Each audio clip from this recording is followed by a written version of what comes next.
Association and their lead partners, Sanford Health, their financial partner, Dakota Bank, their community partner, Farmers Union Insurance, military partner, South Dakota Army National Guard, and proud corporate sponsor, Billion Automotive, welcome you to tonight's game. High school sports are a privilege to play and a privilege to watch, a privilege that depends on good sportsmanship. We have the potential for a great game, so let's make it happen with your positive support. Thank you. Introducing the Bobcat cheerleaders. Anna Bishop, Brooklyn Hofteaser, Trinity Kent, Jaslyn Peterson, Hannah Roseland, and Joyce Wu. Their cheer coach is Maggie Stanwyck.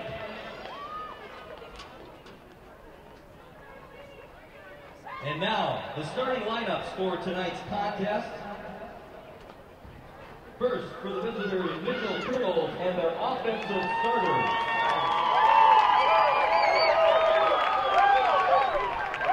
At center, a 6-foot senior, number 72, Carter Max. At one guard, a 6-foot senior, number 65, Riley Zabel.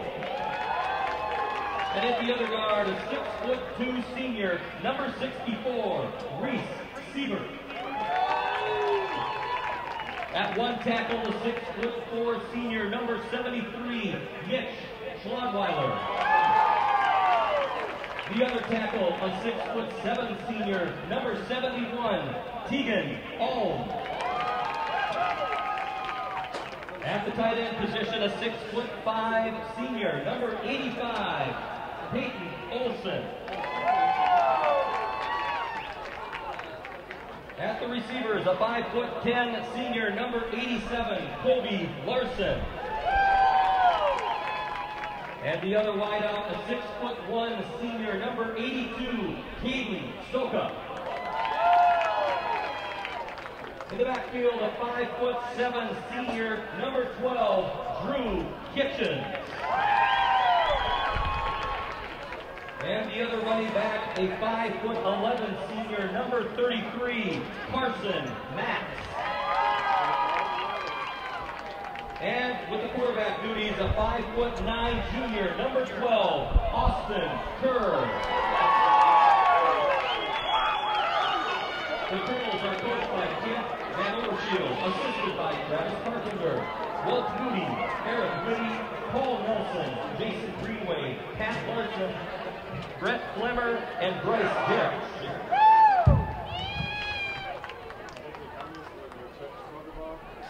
And now, ladies and gentlemen, the starting lineup, defensive starters for Brookings High School.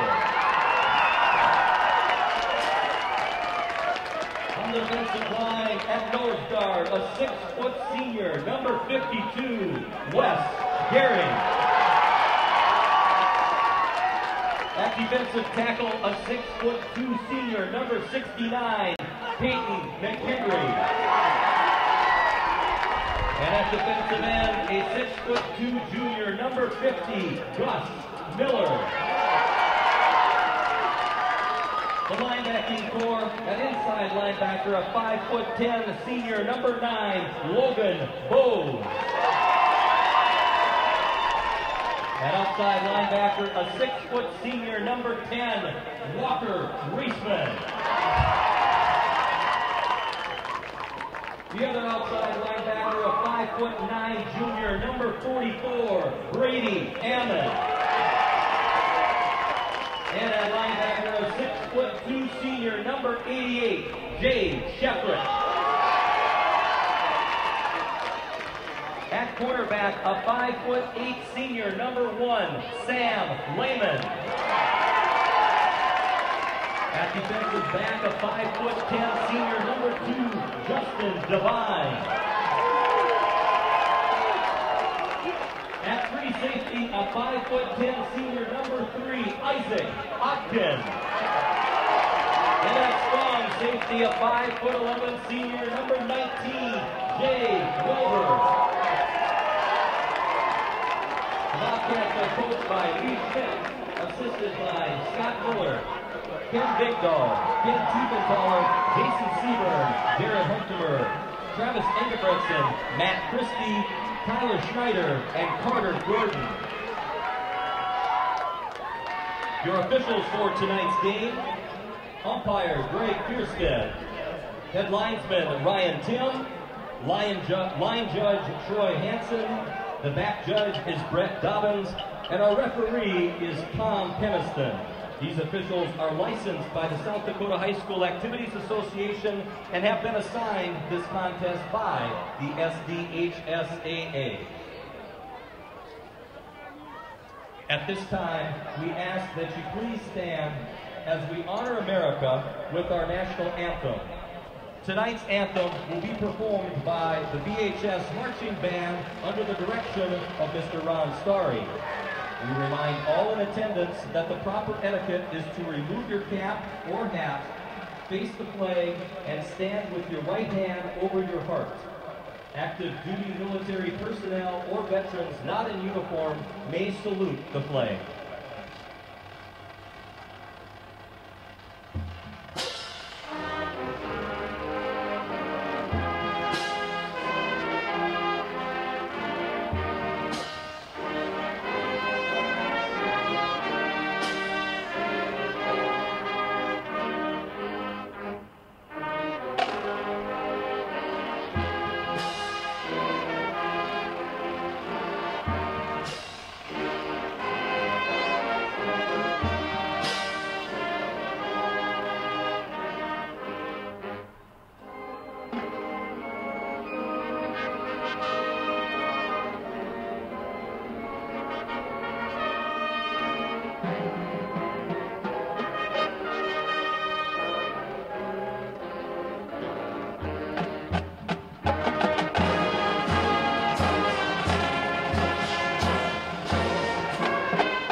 Would kind of remind you of the Iowa Hawkeyes, or for the pro fans, the Pittsburgh Steelers.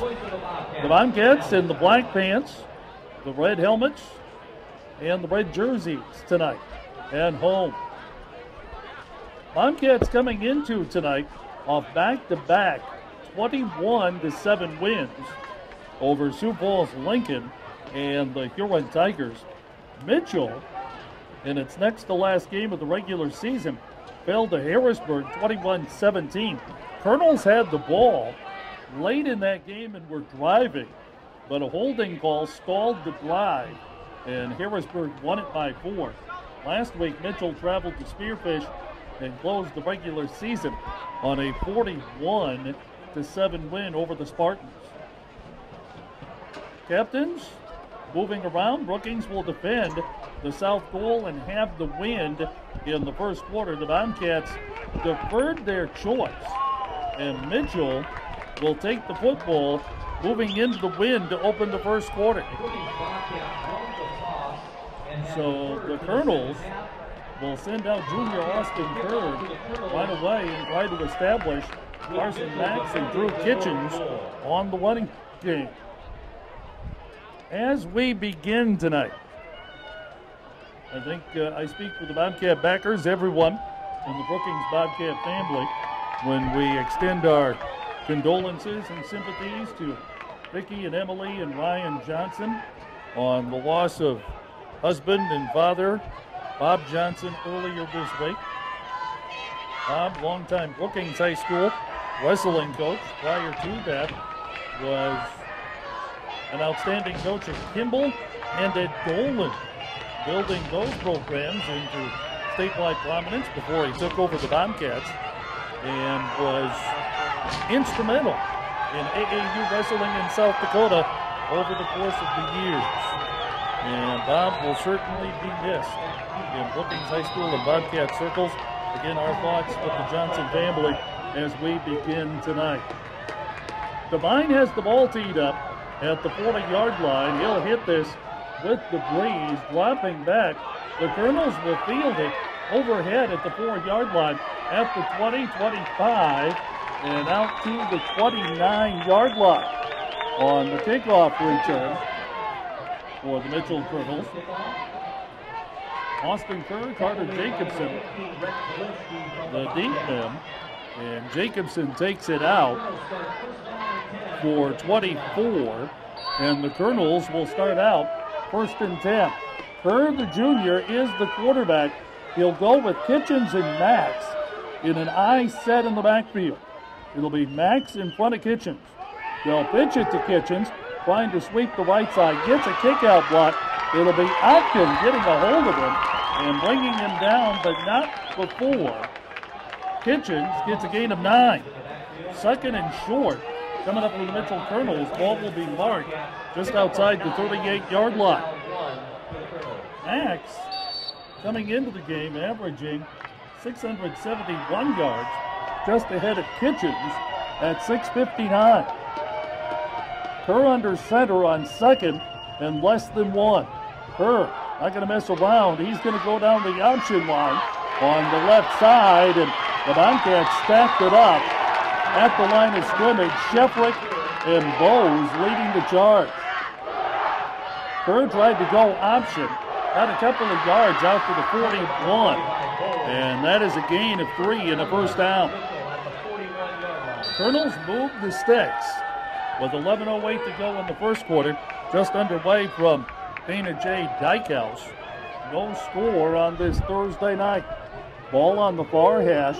Again, I set in the backfield for Mitchell. Here's Kerr, quick pitch to Kitchens. He'll try the right side. Kitchens got wrapped up. Good penetration by Logan Rose, slipping through the blocking and making the stop at the 43. Kitchens a gain of 2 on the carry. And it will be 2nd down. And we'll call it 7. Make it 8 for the Kernels with time winding down. 10:26 to go in the first quarter.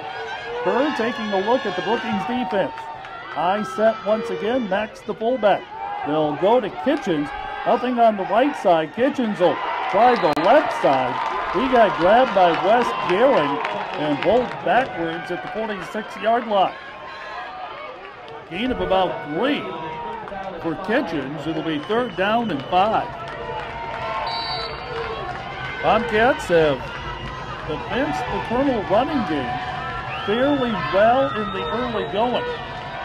3rd and 5 may put the junior quarterback Kerr in a passing situation. We'll see how the Kernels handle it. They're going to put Kerr in the gun on 3rd and 5. Kerr is going to roll left side, looking to throw across his body, lays it out in the left flat at the 43-yard line. Attempting to make the catch was Peyton Olson. It's incomplete, and it'll be 4th and 5.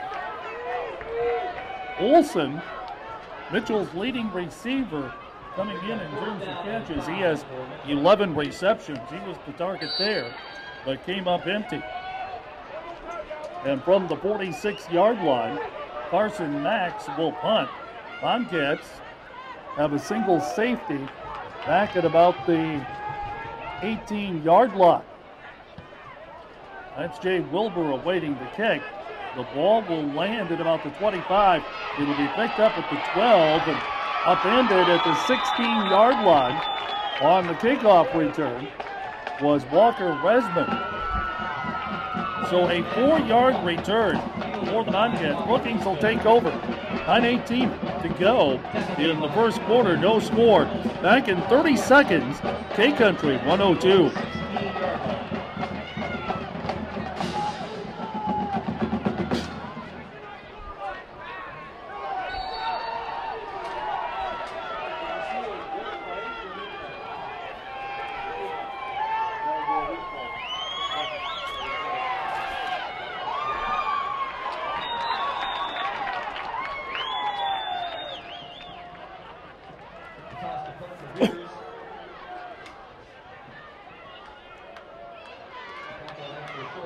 On first down, the Bobcats went strength right. Ran Parker Beers that way for 3. It's 2nd and 7 from about the 18-yard line. Schoen out of the pistol.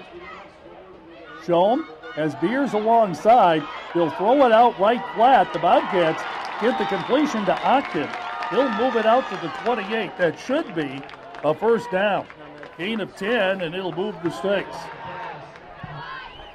Lee Schmidt a couple of weeks ago made the comment that the Bobcats were going to have to throw the ball to stretch opposing defenses. The Bobcats have done it primarily stretching them laterally, throwing those out routes on the right and left flats. Here comes Beers, left side, and he got upended, or rather Otkin got upended in the backfield on the sweep. Coming over to dump him in the backfield was Ben Zebarth, the defensive end. Loss of 3 for Otkin. 2nd and 13 for the Bobcats. 8 minutes to go in the first quarter. Schoen out of the pistol once again. Has a wing to the right side. Now Schoen will go under center. Schoen, handoff. Here's Beers, and Beers got hit at about the 25-yard line and shut down there. Carter Max was there. It'll be a gain of 2 for Beers. And the Bobcats look at third and about 10 and a half from their own 26. Line to reach the 37 for the Bobcats. Schoen out of the pistol. One back alongside. He has 3 in the pattern. They'll go to Idem sweeping the right side. Idem is going to get across the 30 to the 32-yard line. Beers out in front trying to block. But coming over to make the tackle for the Kernels, Peyton Nash. It'll be a gain of 6 for Idem on the run. And it'll be a 4th down and 5 coming up for the Bobcats. Punting will be Tyler Kreitner, who's averaging just shy of 33 a kick. Jacobson and Kerr back deep as twin safeties for the Kernels. High snap. Kreitner brings it down. No rush. He'll get the kick away. Kernels will field at the 39-yard line and go down right there. Mitchell will take over 1st and 10 at their own 39 in a scoreless first quarter. Back in a minute with playoff football. K-Country 102.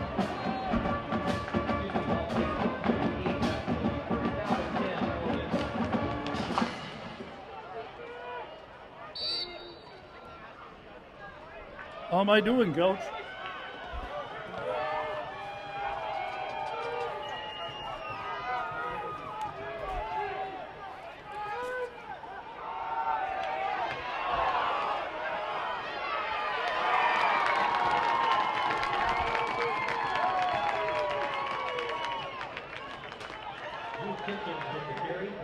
Tackle made by Jay Shepard in the backfield for the Bobcats. A loss of 4 was our 2nd down.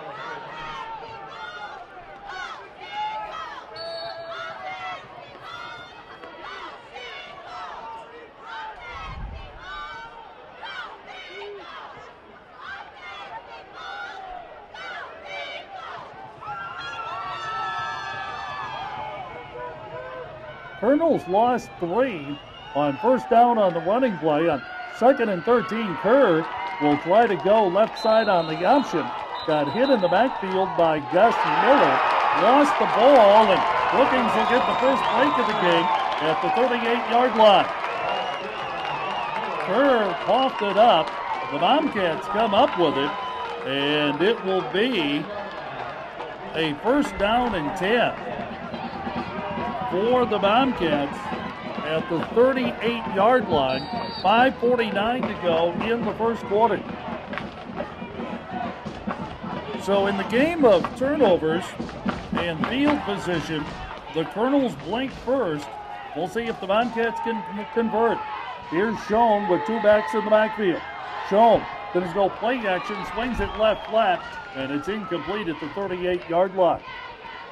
Intended receiver coming out of the backfield was Parker Beers, and he got upended for his trouble out in the left flat. It'll be 2nd and 10. 5:46 to go in the first quarter.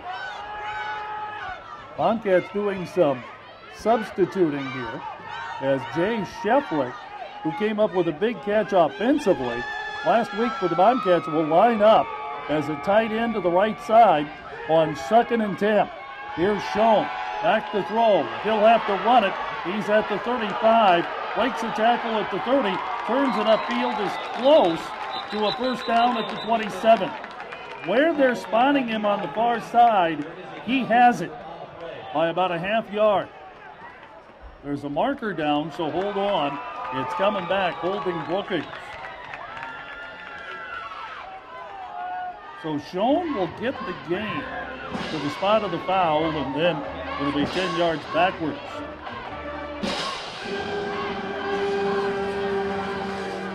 And it's going to be a loss all the way back to the Bobcat 49-yard line. So it's a 13-yard penalty for the Bobcats. Everything back from the line of scrimmage is penalty yards. It'll be 2nd and a bundle. Schoen goes over the middle, and not a whole lot there for the Bobcats. Parker Beers up with the ball. Max with the tackle for Mitchell. And it'll be a pickup of about 4. So the Bobcats still looking at 2nd and an awfully long ways to go. About 20 for a first down. Schoen out of the pistol. Schoen, 3-step drop, is going to run right side, has some open field, sheds a tackle at the 40, and will make the Kernel 37-yard line. Schoen gets 9 on the rush. He has figured more and more prominently in the running game for the Bobcats the last couple of weeks.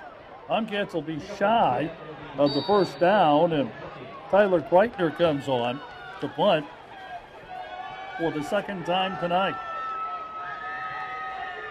Kernels have a single safety back deep. That's Kerr at about the 10-yard line.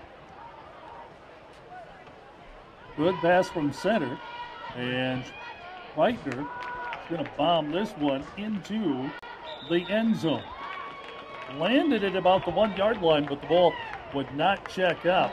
The Bobcats get 18 on the net, 38-yard punt. Mitchell takes over in a scoreless first quarter. 4:04 to go in the first. Back in 30 seconds, K-Country 102.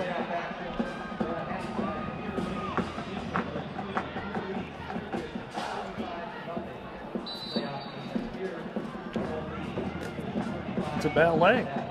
1, 2, 3 kick. Oh.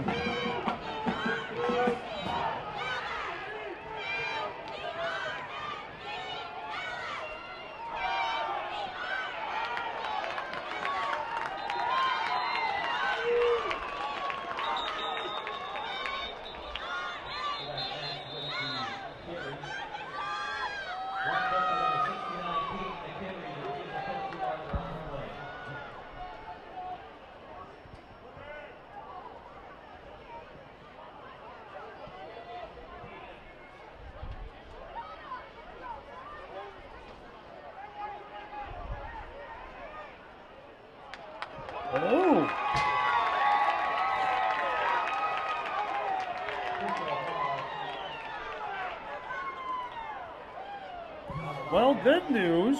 On first down, the Bobcats held Carson Max for no gain. Bad news, there was a personal foul against the Bobcats in the secondary that'll move the ball to the 34 and give Mitchell an automatic first down.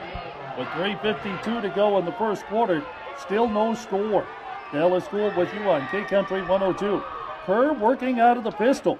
Kernels opening it up a little bit. Here's Max on the left side. Max puts his head down, runs over Devine, goes up the far side, and is close to and may have a first down at the Mitchell 49-yard line. Gain of 15 for Carson Max around the left side. Devine came around the left side, put his shoulder down. Max lowered his shoulder and more or less ran over Devine, getting to the sideline and getting the first down. Here's Kerr out of the pistol. 1st and 10 from the 49. Kerr is going to pitch on the option, and Mr. Max is going to go back to Mr. Kerr, and why didn't you just keep that, fella? Because Gus Miller hit him back at the 46-yard line for a loss of 3. 12 yards, 3 carries for Carson Max, averaging 4 per carry tonight. I don't know if a coach who wouldn't take that per carry average in a ball game. 4 yards a shot, not many would turn that down. 2nd down for the Kernels. Here's the snap back to Kerr. He's going to look to throw. Now breaks contain, goes out left side. The ball overthrown at the Brookings 45-yard line. Again, Peyton Olson was his target. It'll be 3rd down and 13 coming up for the Kernels. Olson coming into the night, 11 catches. He's averaging 14 yards, a reception just shy of for the Kernels this year. And Mitchell could use 14 yards right now. They're 3rd and 13 from their own 46-yard line. Kerr out of the gun. Kerr, 3-step drop, slings it out across the middle. They try the old hook and lateral. Ball is loose at midfield. The scramble is on, and I think Mitchell got it back. One of the linemen, I believe Tegan All, got back on the football after a gain of 4. It was a completion for about 4 yards. They tried the hook and lateral, and now it's 4th and 10. Kernels will have to punt at midfield. That was a risky pitch. There were a lot of people around that football when they got rid of it. Here's the punt on the way by Max. It'll be high, and it will take Resman back to the 14-yard line where he will make the fair catch. 1st and 10. 37-yard punt. No return. Brookings has it in a scoreless first quarter. 1:54 to go. Back in 30 seconds. K-Country 102.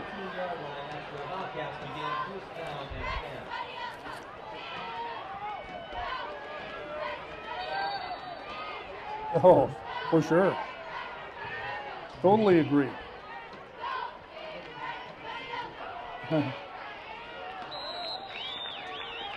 We can catch up. 2 for Parker. Tackle made by number 26, Max Schoenfelder. Pickup of 3 on the play. 2nd down, 7, Bobcats.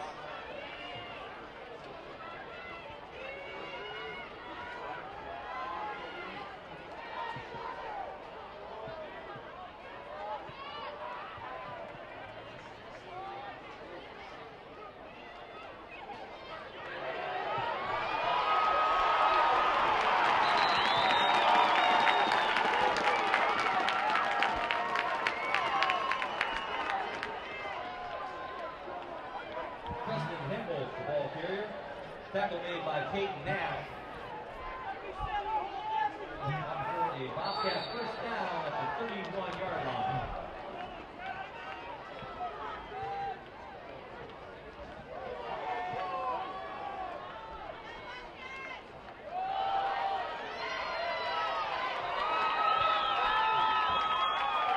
give once again to Parker Beers. Tackle for a loss.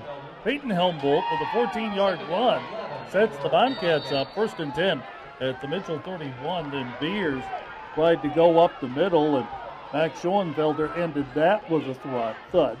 2nd down and 10 for the Bobcats from the 31. And now penalty markers go. We may have a neutral zone violation coming up on Mitchell with a half minute to go in the first quarter. Still no score here at Dana J. Dykehouse. Officials huddle.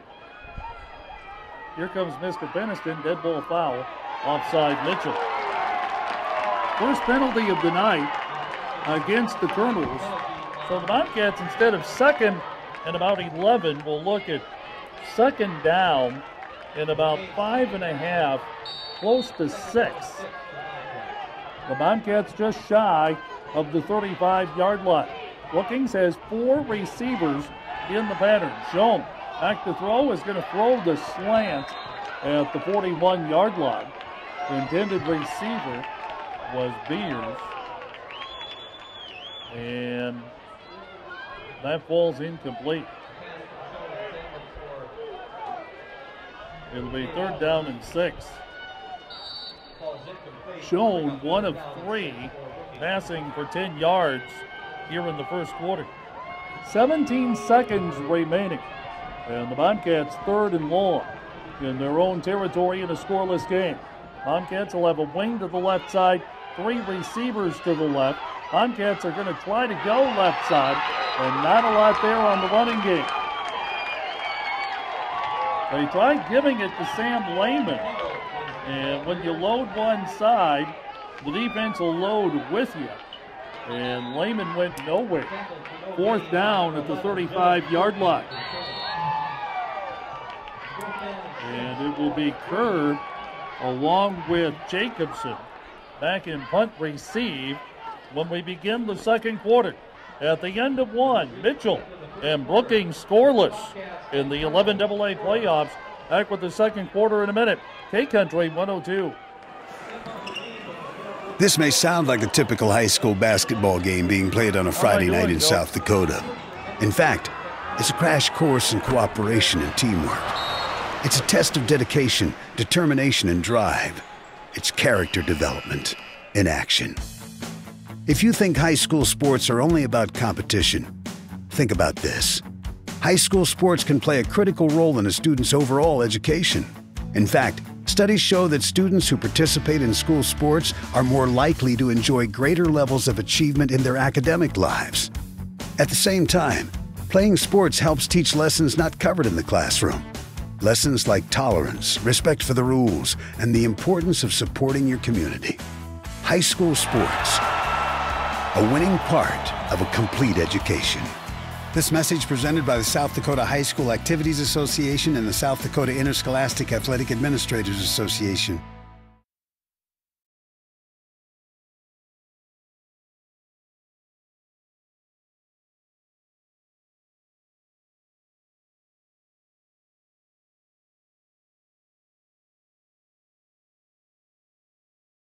One straight up the elevator shaft.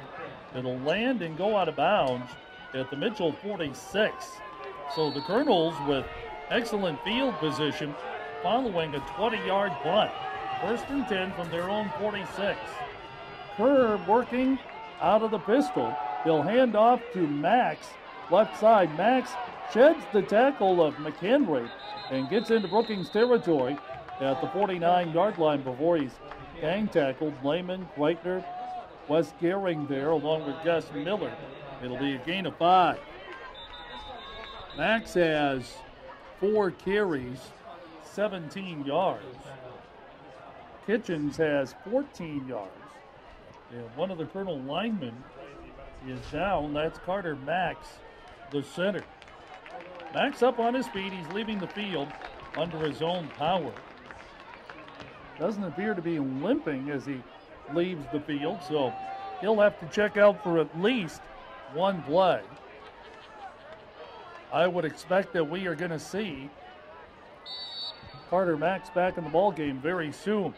11:30 to go in the first half. Mitchell and Brookings scoreless.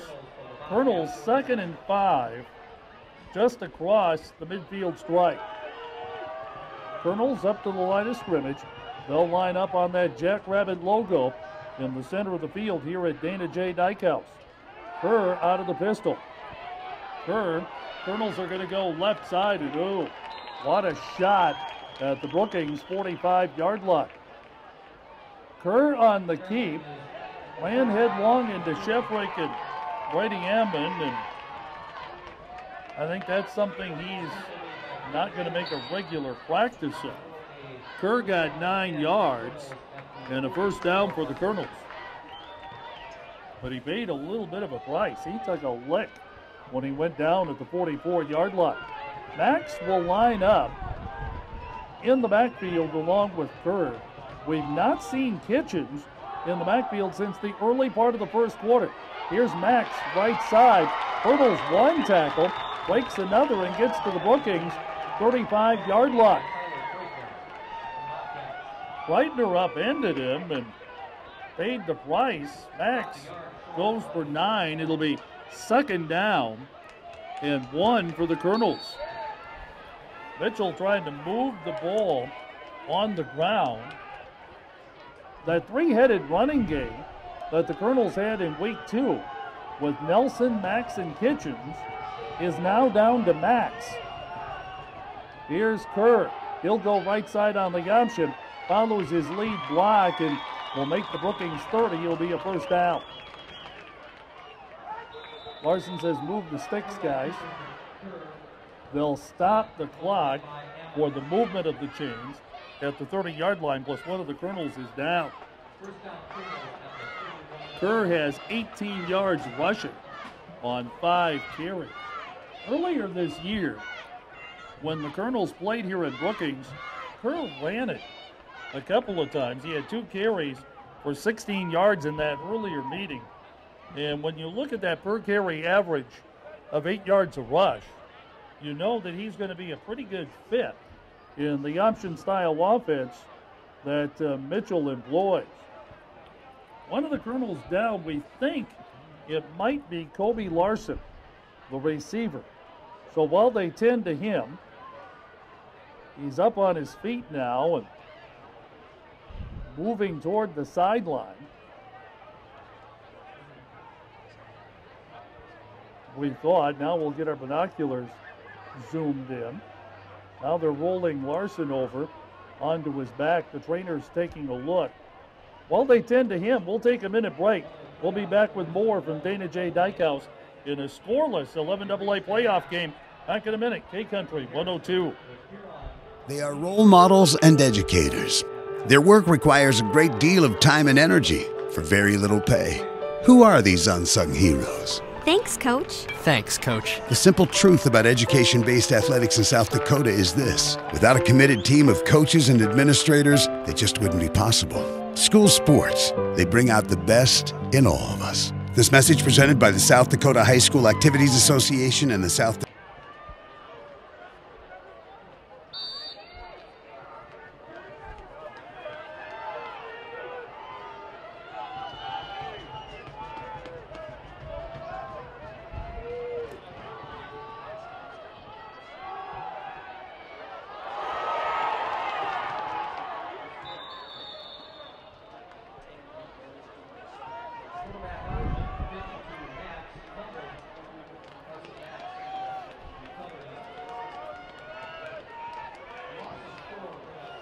Mitchell Kernels trying to run the option to the right side coming out of the break.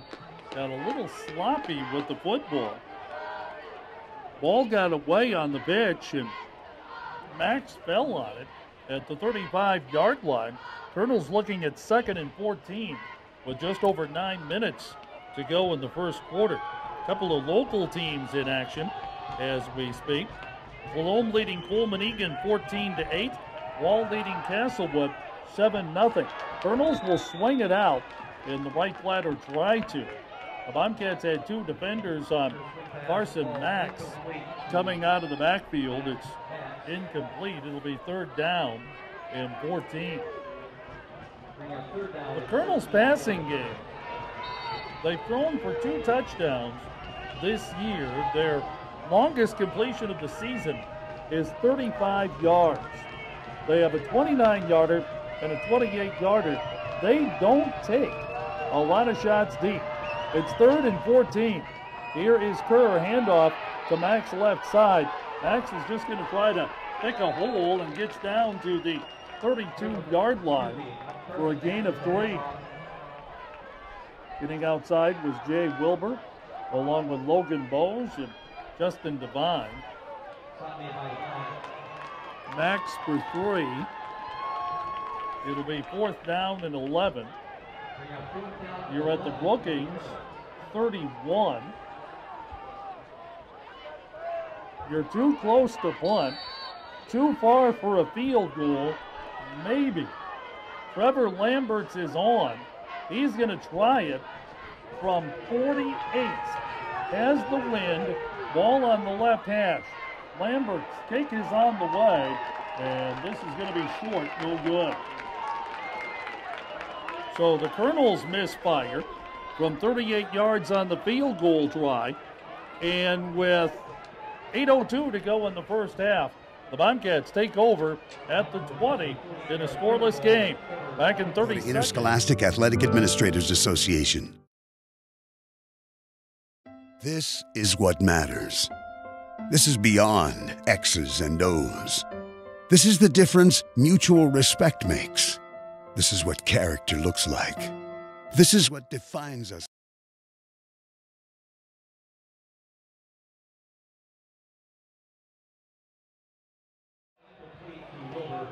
Second down 10 for the Bobcats.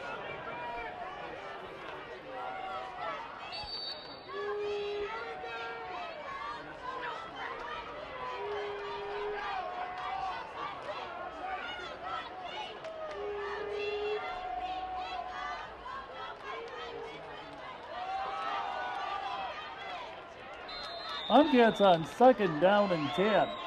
Hand off to Idem, and he didn't find a whole lot of room to work with up the middle. Making the tackle for the Kernels was Schoenfelder, and it'll be 3rd down and about 5 for the Bobcats. Idem has 2 carries, 11 yards tonight. Bobcats at their own 25. They need just beyond the 30. Schoen out of the pistol as Beers alongside. Nope, they're going to go left side instead. Shown on the key, right there to lead it for the Mitchell Kernels, Dylan Krogman, and he'll snuff that out for a gain of 1. Krogman, the defensive end, coming in, has 60 tackles to his credit. It'll be 4th down and 4.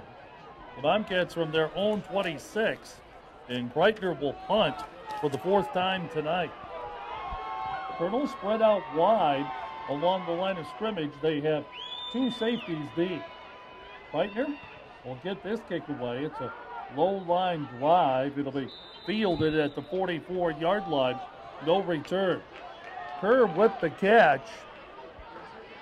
30-yard punt by Tyler Kreitner, and Mitchell takes over with 6:41 to go in the first half of a scoreless 11 AA playoff game.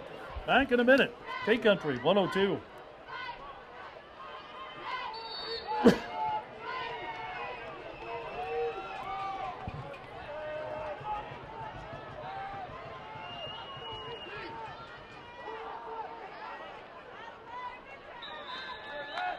handoff is to Drew Kitchens. Stop made by Rex Zielinski for Bobcats.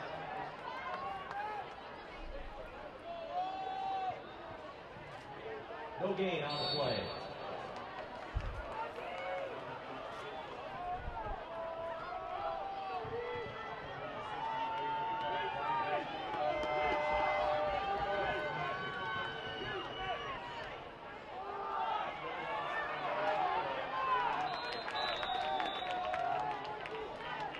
Drew Kitchens back in the game. Found nothing on 1st down. On 2nd down, Kernels go to Max, and he'll gain 4. And it'll be third down at about 6 for the Kernels from their own 47. 5:45 to go in the first half. The Kernels got away from the running back tandem, but Kerr and the pistol. And now they've gone back to the guy set and the running back tandem. Schoenfelder this time is the fullback. They're going to pull it away from Kitchens. Kerr is going to go on the option, and that may be a pretty good decision. He's close to the Bobcat 40 and will have a first down. 13 for Kerr on the run before he's gang tackled, and the Kernels will move the sticks. But not before a Mitchell first down. I'll tell you what, you're a junior quarterback who's only played a game and a half. It takes a little bit of nerve to stick the ball in the belly of a veteran senior running back, then pull it back. This is mine. And Kerr took it for 13 and got a first down. Kerr under center from about the Bobcat 45. Kerr is going to pitch. Kitchens will try to sweep the right side, turns it up at the hash, and will make it out to about the 38 of the Bobcats. Tucker Christie filling in defensively. Got a piece of the play there. Second down and 6. Coming up for Mitchell. Well, traditionally, Mitchell and Brookings have had some high-scoring shootouts. They have had their share of one-score games. We might be heading to the latter. Here's Kerr down the option line. He's going to pitch to Kitchens. Kitchens got hit by Kleitner, the safety, coming up on run support. Kitchens is trying to move forward. He's got some linemen pushing him down to the 31-yard line. It's a gain of 6 for Kitchens. And the Kernels are going to be third and about 1 at the Bobcat 31. 3:55 to go in the first half. The Kernels moving the ball on the ground. They have all 3 timeouts remaining. Kerr going to take a long look at the defense. Eye set in the backfield. They'll give it to the second man through. Kitchens has a gap, and it'll be Resman getting him down at about the 26 is where they'll mark his knee down. Gain of 5 for Kitchens. The left side of that line opened up in a hurry for Kitchens. And it's a 1st and 10. Mitchell approaching the Bobcat red zone with 3:24 to go in the first half. Kerr under center. Kerr handoff Kitchens. Starts right, cuts back left, and is going to have another first down inside the 15 at the 13. The Kernels finding some success on this drive, running misdirection. They got 13 there. And it's first down at about the Bobcat 13. Kerr, right side, not much doing there. Kitchens on the carry. And there were bodies strewn all over the place after a gain of 1. Kitchens, 9 carries, 42 yards here in the first half. 42 tough yards, I might add. 2.5 to go. Off the left side, here's Max. Spins off 1 tackle. Goes down. Logan Bowes got him at the 9. Gain of 1 for Max. So the Kernels, third down at about the Bobcat 9-yard line. Will they send Kerr quarterback draw? Let's see. Nope, they're going to go Kitchens. Right side, Kitchens got inside the 5. Where they're marking him is just short. He's close, but I don't think he got it. Gain of 6, and the Kernels, with a minute 18 to go, are going on 4th down, about a foot at the Brookings 3. Here's Kerr. Kerr, handoff, left side, and I don't know. Max tried it. Brookings says we held, and the ball's going over. It's a loss of 1 for Max.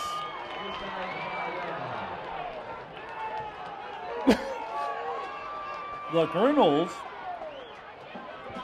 turn it over with a minute 6 to go. And the Bobcats will start out 1st and 10. Schoen under center. Schoen, Beers left side, has a gap. He'll make the 15 and make the 17. 11 yards for Beers. And a 1st down. Off the right side. Beers with 1.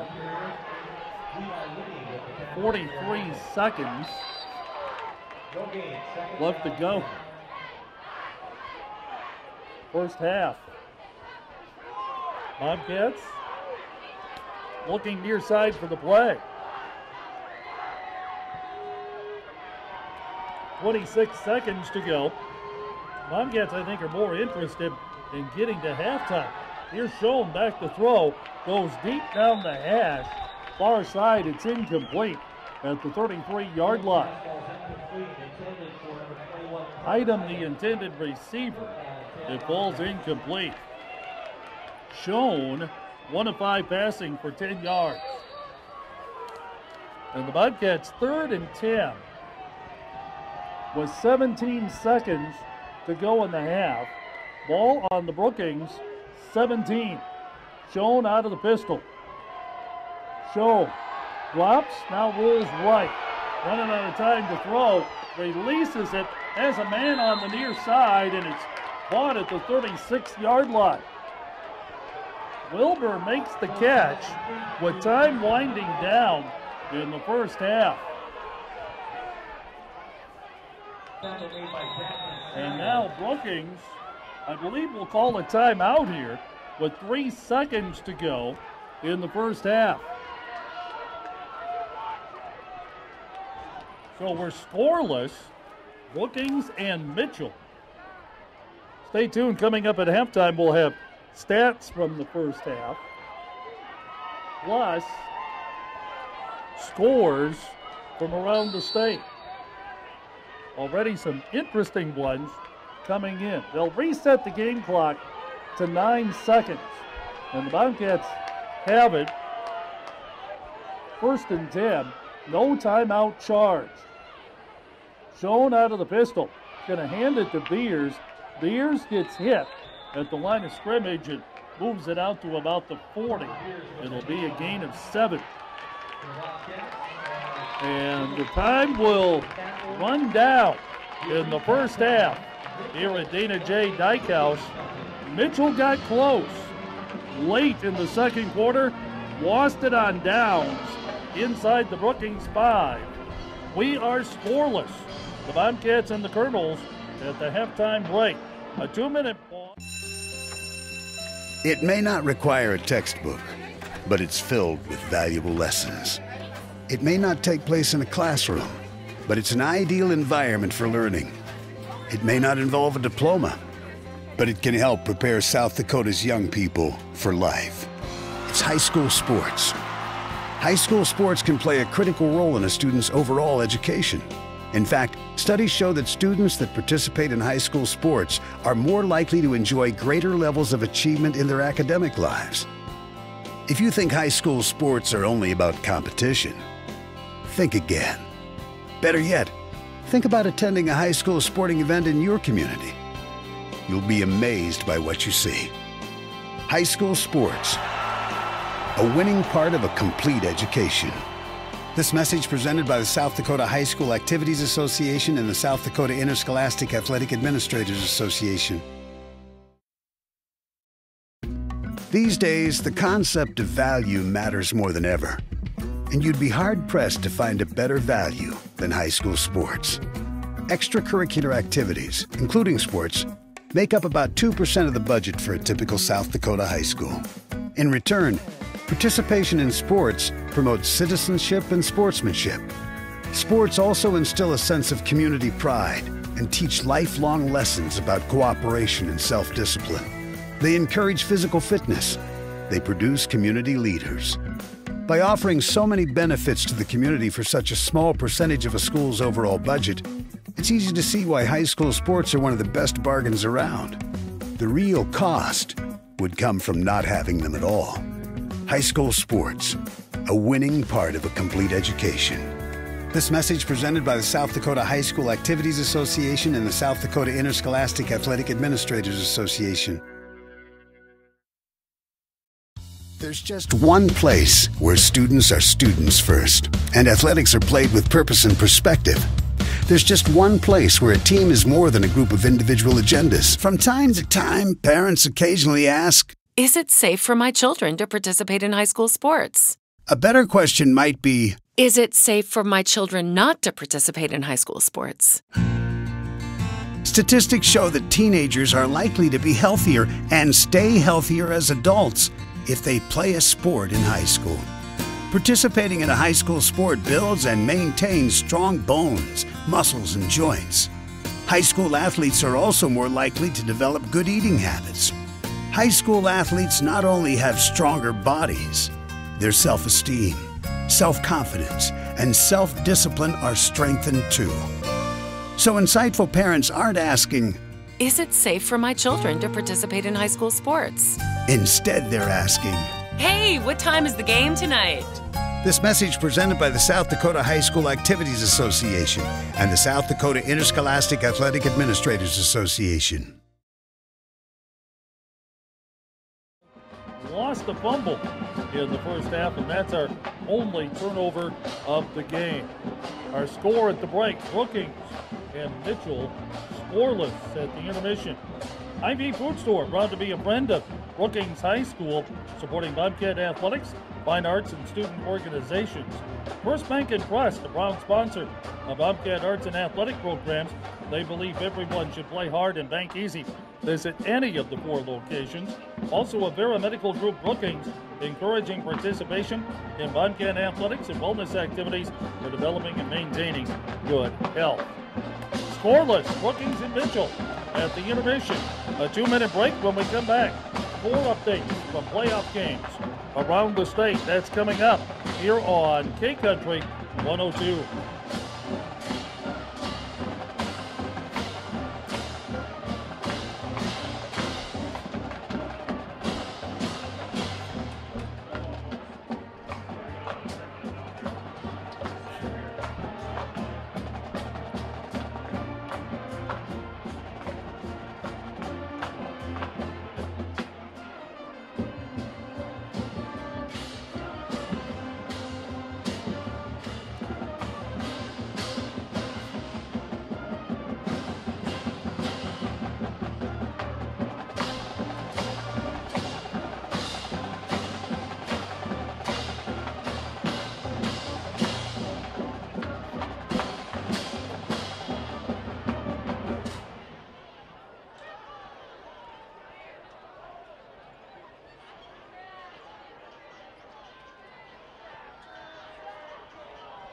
Welcome back to Dana J. Dykehouse on K-Country 102. Scoreless in this 11 AA playoff game. Mitchell and Brookings at the break. Other games going on around the state tonight. In 9B, Cologne hosting Coleman Egan. They're locked up in a battle. 14-8, Cologne leading that game going to the second. Also after a quarter, Wall is leading Castlewood by a score of 7-0. Also going to the second, Bonham leading Gregory by a score of 7-6.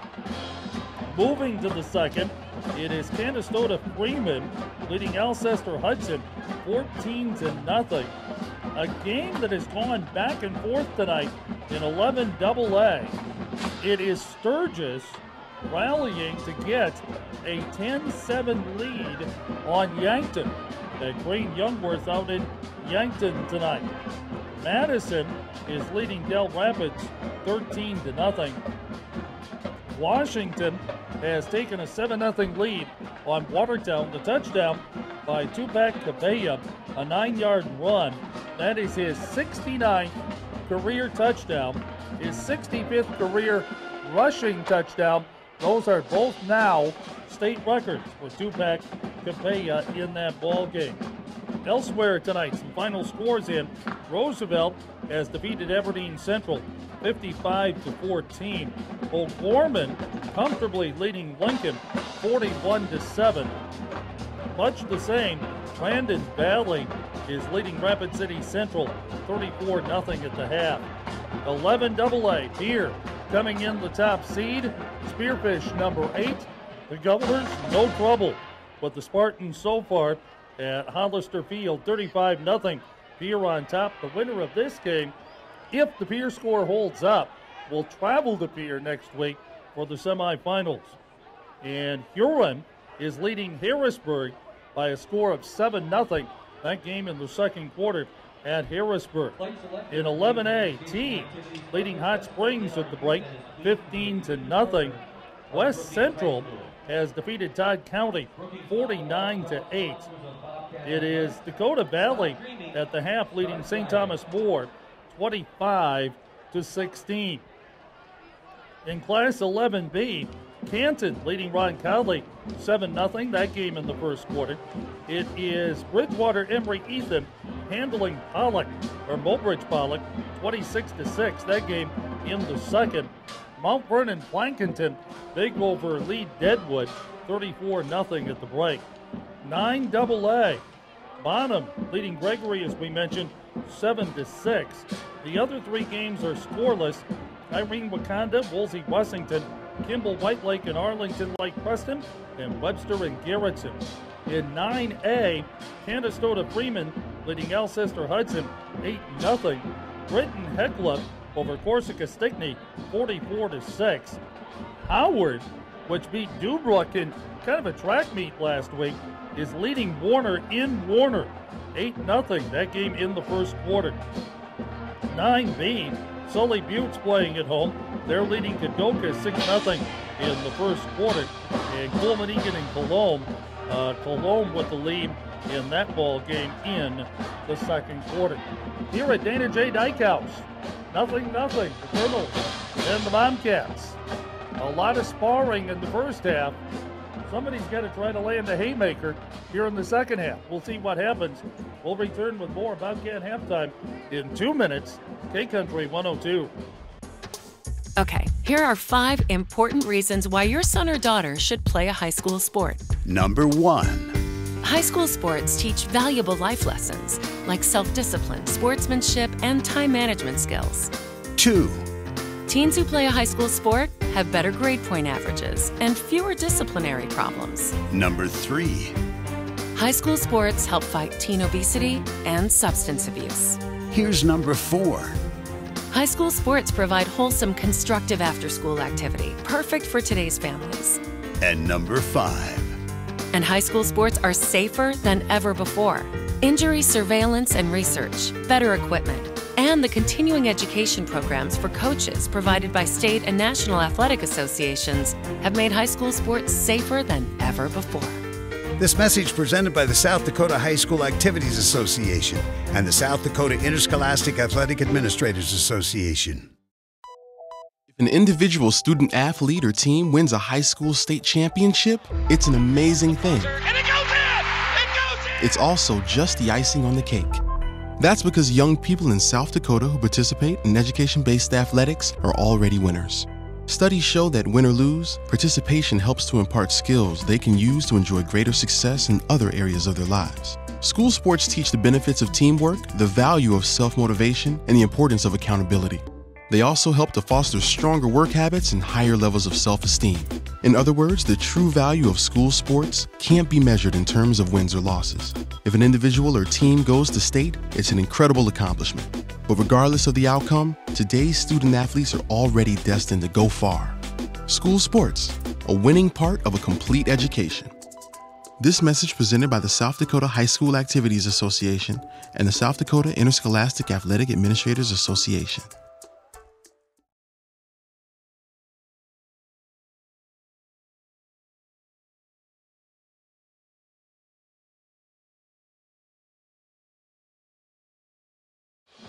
Sharing some booth space and booth time with us tonight, a gentleman who has coached youth football in Brookings in different communities, also involved with the Brookings hockey program. A gentleman named John Colley sitting in with us tonight. He has a headset on. John, a lot of sparring back and forth between these two teams in the first half, and I don't know if this is a game where you can really wait around for a big break to come your way. I think somebody is going to have to take a shot and try to do something big here in the second half.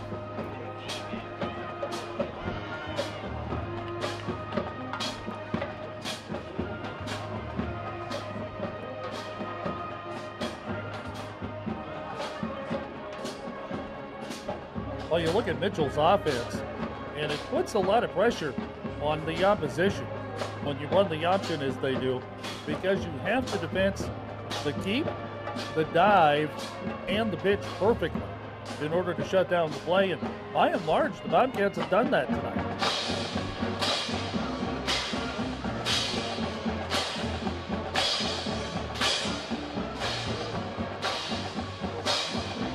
The other thing that might come into play, and we mentioned in the first half that the Kernels don't throw the ball a lot as a rule, but I wouldn't put it past Kent Van Overshield on an option where Kerr's running the keep outside to let him plant his foot, crank up, and take a shot deep.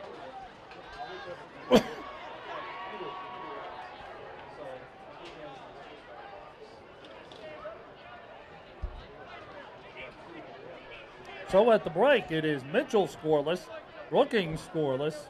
We'll see what transpires in the third quarter here at Dana J. Dykehouse Stadium. A 2-minute break, then more playoff football coming up on KKQQ FM, Volga Brookings.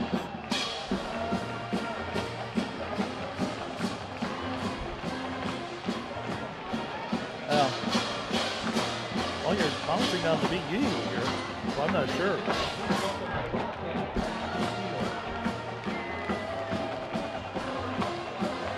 Now, just bring the microphone in a little bit closer. You'll be fine. There you go. Plus, you're sitting by the open window, too. And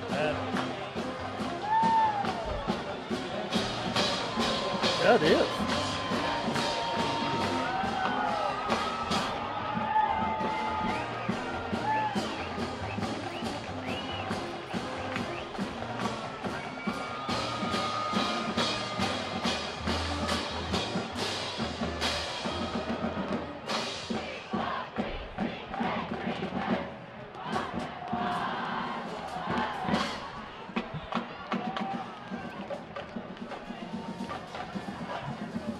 Century 21 supports the goals of interscholastic sports and student activities, a proud sponsor of the Bobcats. Lights Electric believes educational activities are an investment in our youth. Pleased to be a community community partner of Brookings High School. Bill's Construction, committed to community involvement, proud to support Bobcat academics, athletics, and fine arts. Brookings Auto Bowl, proud to be a sponsor of Bobcat activities and all students in activities and sports. Volleyball postseason will begin next week for teams across the state. The AA round of 16 just about set. It appears it will be Brookings hosting Aberdeen Central in the round of 16. When the time and date are set, we'll bring that match to you here on K-Country 102 as Bobcats make their bid to get to the state tournament in Sioux Falls. At the break, Brookings and Mitchell scoreless. Third quarter coming your way in a minute from Dana J. Dykehouse, K-Country 102.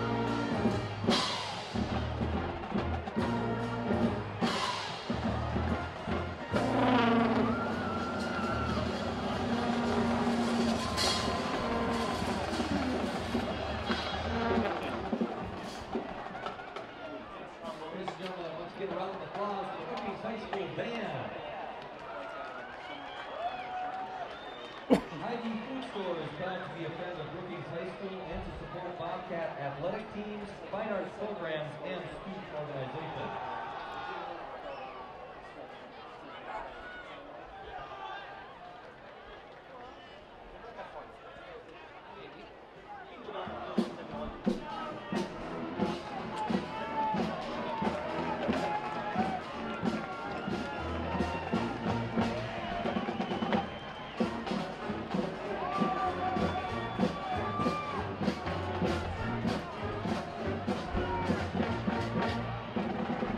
End of one. Woolsey Wessington leading Irene Wakanda tonight 44-14. At the end of one quarter, that is, of football. Woolsey Wessington, the number one seed overall in Class 9A, strutting their stuff tonight at home. IV Food Store proud to be a friend of Brookings High School, supporting Bobcat athletics, fine arts, and student organizations. First Bank and Trust, a proud sponsor of Bobcat arts and athletic programs. We believe everyone should play hard and bank easy. Visit any of the 4 locations. If you're watching or getting this on the Brookings School District feed, and we were conversing with John a moment ago, the school district feed runs off a lav mic that is on my body and my chest. John's not mic'd up, so if you didn't hear John, that's why. The school district feed runs off a lav, which is on my svelte little body over here. Would you describe it as svelte? Thank you. You're more than kind. Kernels taking off. Bobcats will gather it in at the 13-yard line and will nearly pop the wedge at the 30. The return goes out to the 34-yard line. So Item will take it out to the, we'll mark him down at the 34-yard line. It'll be a return of 28. And the Bobcats will go to work 1st and 10. Schoen working out of the pistol. Brookings moving to our right as we start the third quarter. Schoen is going to put Item in motion. He'll stomp on a wing to the right side. Here's Beers up the middle, and that went 0. Nowhere at the 34-yard line. Levi Winnie, who played well for the Kernels defensively in week 2, gets the tackle here. And it'll be 2nd down and 10. Just underway with the third quarter. No score here at Dana J. Dykehouse. Bobcats and the Kernels locked up, 0-0. Schoen working out of the pistol again. They're going to try Otkin on a sweep to the right side, and nothing doing with that either. Carter Mack shut that down for no gain. The Bobcats looking at 3rd and 10. Otkin with his 2nd carry of the night. Well, you tried to go wide. Nothing doing there. We'll see what offensive coordinator Ken Bigdall has in mind here on 3rd and 10. Ball on the near hash mark.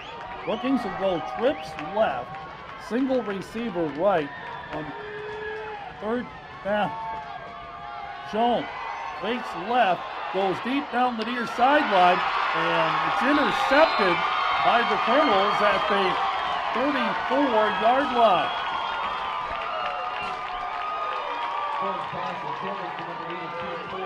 Bull Malum, who had a 44-yard pass touch reception for a score last week, couldn't come up with the ball.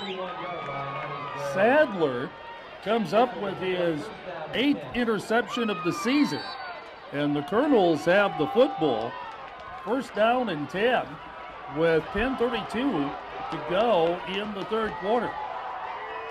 Not sure, John, but that might be the break that springs this open. Kernels are going to go right side right away, and they'll go for 10 yards on the run out to the 42-yard line. That's a good bit of running for Drew Kitchens.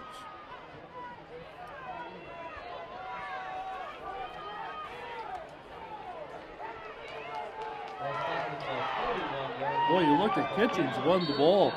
Kernel offense after the turnover showed a pretty good amount of energy on that play. First and 10. Mitchell from their own 42. Kitchens will try the right side. Breaks an ankle tackle in the backfield, and Jay Shefrick and others will put him down back at the 39-yard line for a loss of 3. Shefrick leading the charge. He had 7 tackles last week in Huron, 6 unassisted. And it is a second and about 13 coming up for Mitchell. 9:23 to go, third quarter. Scoreless game here in Brookings. Winner will most likely travel to Pierre next week. Here's the give up the middle to Kitchens. Gets a little yardage back, and we'll get it out to the 44. Gain of 6 for Kitchens. Getting up off the bottom of the pile for the Bobcats was Peyton McHenry. And Mitchell looks at 3rd and 7. Well, the Kernels have not thrown the ball a lot tonight. Kerr only has 4 pass attempts in the game. We'll see what Kent Van Overshield has in mind here. Receivers wide, right and left. They're going to give it to Kitchens up the middle. And nope, Kerr's going to pull it back, and that was not a good decision by Kerr. Logan Bowes got in his hip pocket, among others, and brought him down at the 43-yard line. Loss of a couple, the Kernels will punt.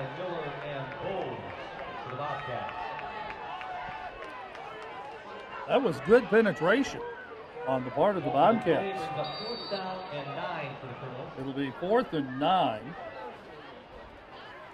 And Max will more than likely punt for the 3rd time tonight. Kernels with the ball outside their own 40 are taking their own sweet time doing this. Max is going to have to get this off in a hurry. 2 seconds, he'll call it. And let's see. Whistles blow to stop action. The Kernels may not have gotten set. Let's see. They did this in a hurry. And it's going to be a 5-yard walk-off against Mitchell, illegal procedure. 5-yard penalty and remain 4th down. Mitchell was in a spot at their own 43-yard line where I think, John, you wanted to go ahead and get that kick away. You didn't really want to sacrifice field position. They did anyway. Ball at the 36. Max will get this away. Good punt. It'll drive. Nesman back to the 20. He'll hit the 30, 35, 40, 41-yard line. 20-yard return on the punt from the 38. It's a 41-yard punt for Max. 20 on the return, so the Bobcats have good field position at the 40, 1st and 10. 7:21 to go in the third quarter. We remain scoreless as the Bobcats take over for the 2nd time in the third quarter. Here's Schoen, looks right, pitches left to Beers, and Beers got very little of anything. Max Schoenfelder was there, along with Wyatt Winter to bottle him up. It's a gain of maybe a foot. Let's see. Now they're going to give him a little more than that. Give him about 3 on forward progress. Beers, 10 carries, 33 yards. From the 45, here's Schoen. Little swing in the right flap. One of the Kernel defensive linemen almost got a hand on it. The ball got outside to Iden, and he'll move it ahead for 8. I'll tell you what, John, that ball floating out into the right flap, that was a little dangerous because that Kernel defensive lineman nearly got 1 mid on it. If he gets 2 mitts, we're booting an extra point right now.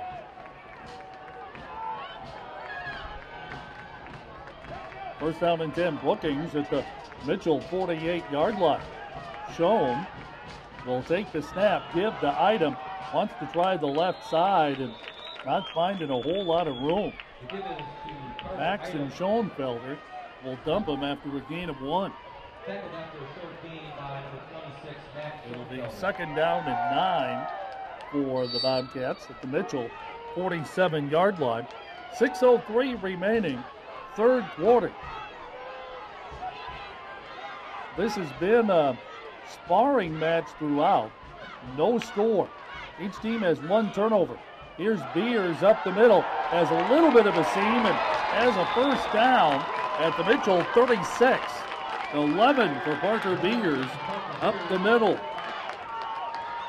Kernel's secondary, Kerr and Robinson finally get to him. It'll be a 1st and 10.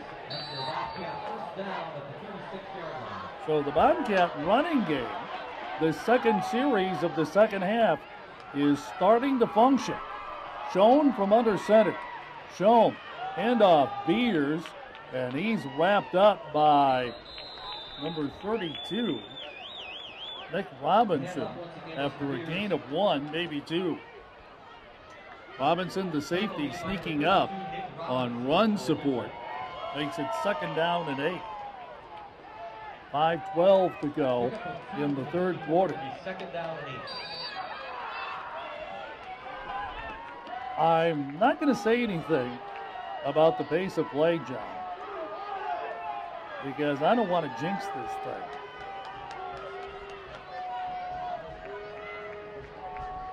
Here is Schoen out of the pistol, motion to the left side. Schoen is going to take a shot deep over the middle and just missed it at about the 10-yard line.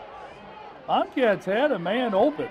Full Malum going deep, and they couldn't get to him. Schoen was under pressure. He had 3 defensive linemen around him when he released the ball. It'll be third down and 8 at the Mitchell 34-yard line. The Bobcats had it. They had a man open, but missed it. Brookings is going to go unbalanced right. They'll run left side with Devine.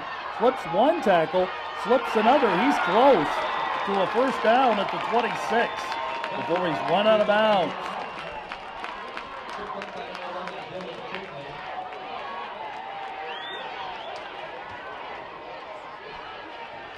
Well, let's see. The way they're spotting him, it appears he's just short. 7 for Devine on his first carry. It's going to be 4th down and short. The Bobcats are going to hand off and get it anyway. Parker Beers goes for a couple and gets the first down. So Brookings will keep the drive alive. The Bobcats now with 4 rushing first downs on the night with 4 minutes, 10 seconds left in the third quarter. Bobcats getting close to the Mitchell red zone at the 24. Whistle blows to stop play. Penalty marker comes down. Somebody flinched or jumped, and it was Brookings doing the flinching. Third penalty against the Bobcats. 33 yards tonight. The Bobcats, 5-yard penalty remains. And it will be a first down and 15. Bobcats had 14 penalties for 105 yards 2 weeks ago against Lincoln. Cleaned that up considerably last week in Europe. Schoen out of the pistol. Back to throw. Goes deep down the far sideline and diving at about the 8-yard line. And not coming up with the football was Jackson Krogman. He was double covered going down the far sideline. And it'll be 2nd and 15. Second down, 15. Well, we talked, John, at halftime about someone having to try to open up and make something happen. The Bobcats in this possession have taken 2 shots deep, with 3:47 to go.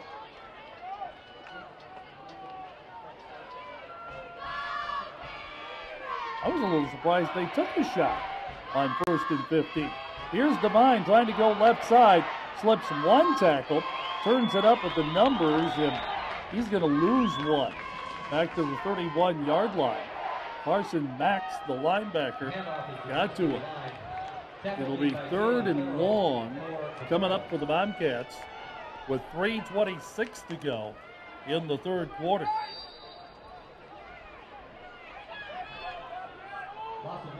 Well, if you're wondering about special teams, the Bobcats have Devine. The Kernels have Lamberts. Devine may have a little more range in terms of a field goal kicker. Here's nope, they're going to fake the Beers. It's going to be shown on the keep. Max Schoenfelder will bring him down at about the 22-yard line. It's a gain of 8 for Jacob Schoen. The ball is on the right hash mark. It is 4th down. It's a 39-yard shot into a bit of a breeze for Devine.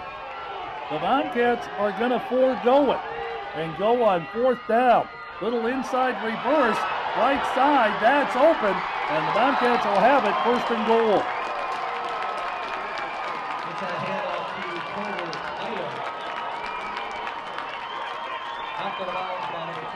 Logan Bowes took the ball on the reverse.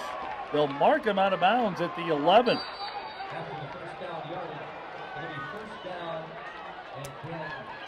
First and 10 for the Bobcats at the Mitchell 11-yard line. 12-yard pickup. And the Bobcats move the sticks. Brookings will try the left side, and not a whole lot happening here. Shown on the carry. Moves it down to about the 9, a gain of 2. Whatever the Bobcats do here, with 2:03 to go in the 3rd quarter and the clock running, you gotta believe they're gonna keep the ball in front of the uprights. Here is Schoen on the keep. They're gonna roll right side throws out of self-preservation more than anything else. And the ball is marked down at about the 8-yard line, a gain of 1.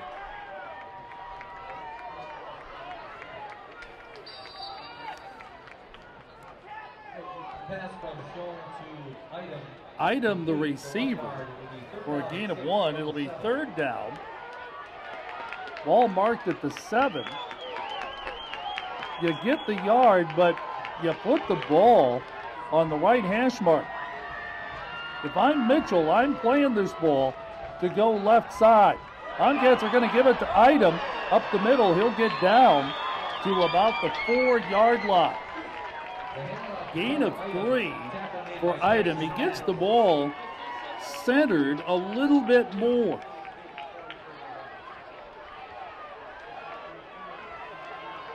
Yes, he will. Line of scrimmage is the 4. This will be basically an extra point for the Bobcats. Shefrick will kneel at the 10. If you're wondering about PATs, Devine has only missed 3 all season. Ball is down, kick is up, And the kick is good. 24 seconds to go in the third quarter. The Bobcats go on top.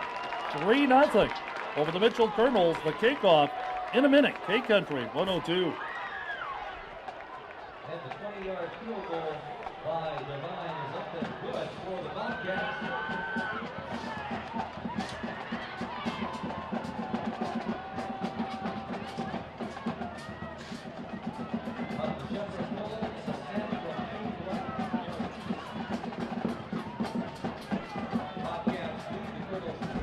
Okay, here are 3 important reasons why your son or daughter should play a sport in high school.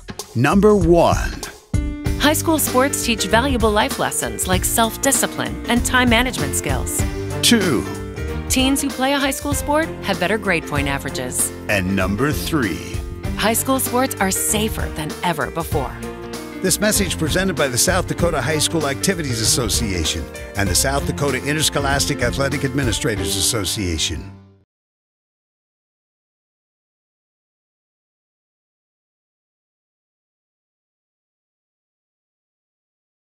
Now 3 of 4 on field goal tries on the season. Bobcats lead it 3-0. Kerr, along with Jacobson, back deep for the Kernels, and this is going to be booted toward the near sidelines. It'll be Jacobson, or rather that's Kitchens from the 8-yard line. Kitchens with some room to rumble. Resman, along with others, will get a hold of him. Kitchens still driving out to the 46-yard line. 28-yard return for Drew Kitchens on the kickoff. Devine, the kicker, makes the tackle. The Kernels with good field position with 13 seconds to go in the third quarter. They trail 3-0. Good to get the points, John, but nothing secure about this lead at all.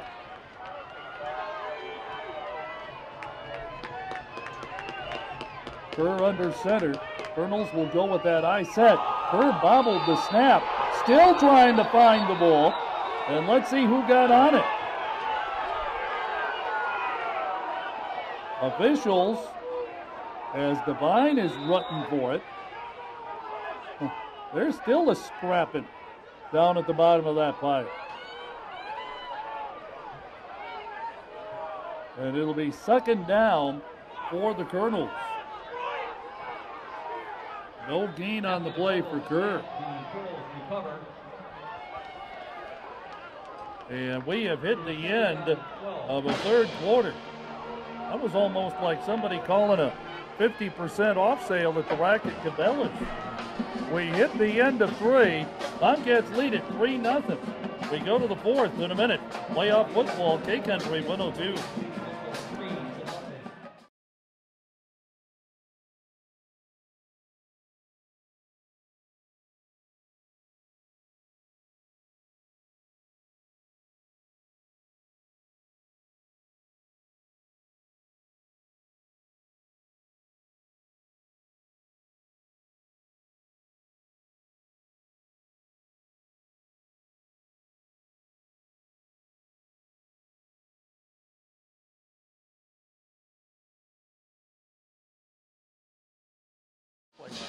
Drew, our son, loves to fish anyway. So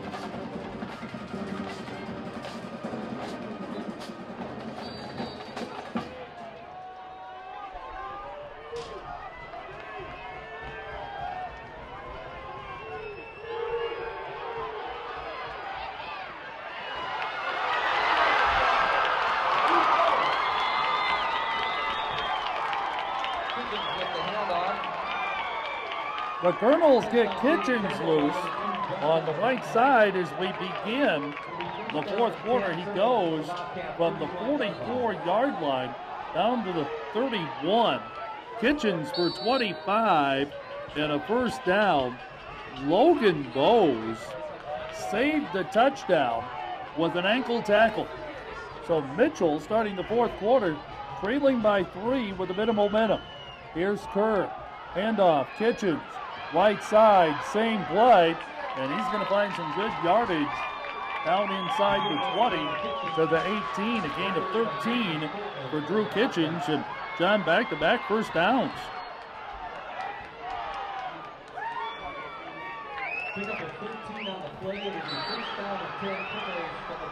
So the Kernels with the ball in the Brookings red zone at the 18-yard line.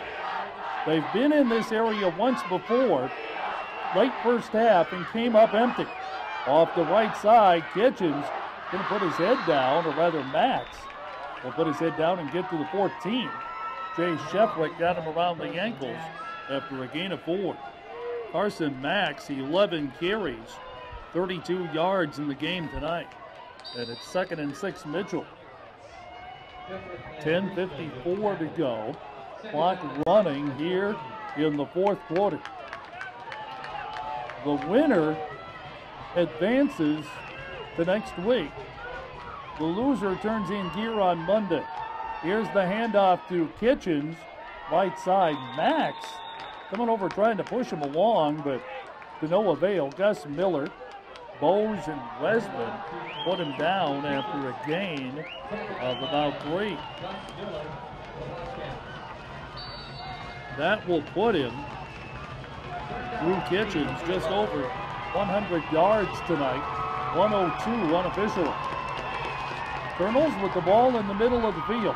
Handoff. Here's Kitchens. Goes up the hash. Has an opening. He'll score it. Kitchens from 11 yards out gives Mitchell the lead. 6-3. And give that offensive line credit. They opened a big hole for him.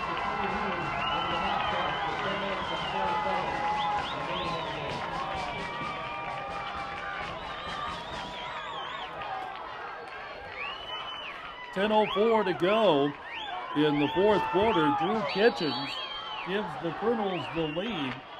Lamberts will come on to try to tack on point number 7. Kerr the holder, Lamberts the boot, and it is good. So Mitchell, with 10:04 to go in the fourth quarter, takes a 7-3 lead. The Kernels kickoff in a minute. Bay Country 102. Lambert's extra point is good as Mitchell takes a 7-3 lead over Brookings.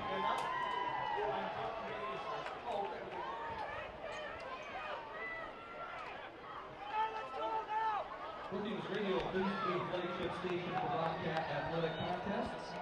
Tune to KKQQ 102.3 for live sports broadcasts by the voice of the Bobcats, Dallas Cole.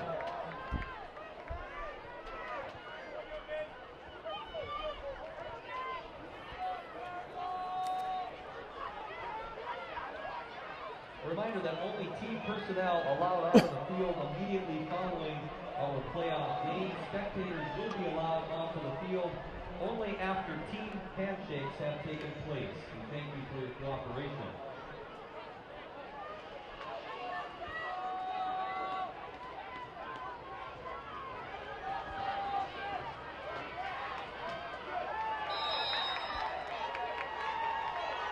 Lamberts will kick off for the Kernels. The Bobcats have Idom and Divine D. And this is Idom flopping back. He'll take it at the 7. 15-20. 25 hits the wedge and will go down at the 29-yard line. 22 on the kickoff return for Idom. He's averaging 25 yards for kickoff return for the Bobcats tonight. And now the Bobcats will try to answer the Mitchell Kernels touchdown with 9:59 to go in the fourth quarter. Still plenty of time. Here's Schoen, handoff Beers, left side. He'll go across the 30 to the 31-yard line. Pickup of 2. It'll be second down and 8 for the Bobcats. Now the Bobcats, against Huron last week, went on about a 9 to 10 minute drive in the second half. We have 9:28 to go. So it's not inconceivable that the Bobcats could run this down, score, and burn the remaining time. Here's Idom. He'll slip down. as he tries to cut up the middle, and nothing much there. Getting up off the pile for Mitchell defensively, Wyatt Winter, among others. Also Taylor Federal, a junior defensive lineman, in on the stop. Item for 1. It'll be 3rd and about 7. Ball at the 32-yard line. Schoen back to throw. Looks right, that's covered up. Rolls right, throws back over the middle at the 40. The ball was tipped and caught. Dave Wilbur makes a big catch at the 40-yard line. Gain of 11 and a first down for the Bobcats. That'll move the stakes. And the Bobcats get a fresh set of downs with 8:31 to go in the game. Up the middle, here comes Beers.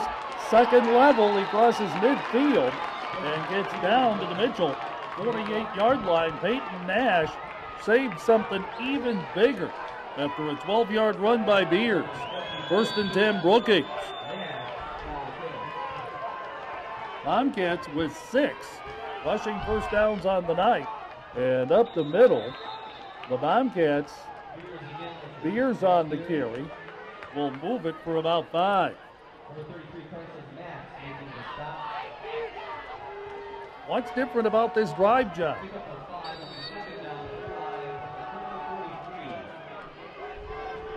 Bobcats have definitely picked up the tempo offensively on this drive. Schoen back to throw, feeling some heat. Swings it out right flat and may have a first down out of it at the 38-yard line.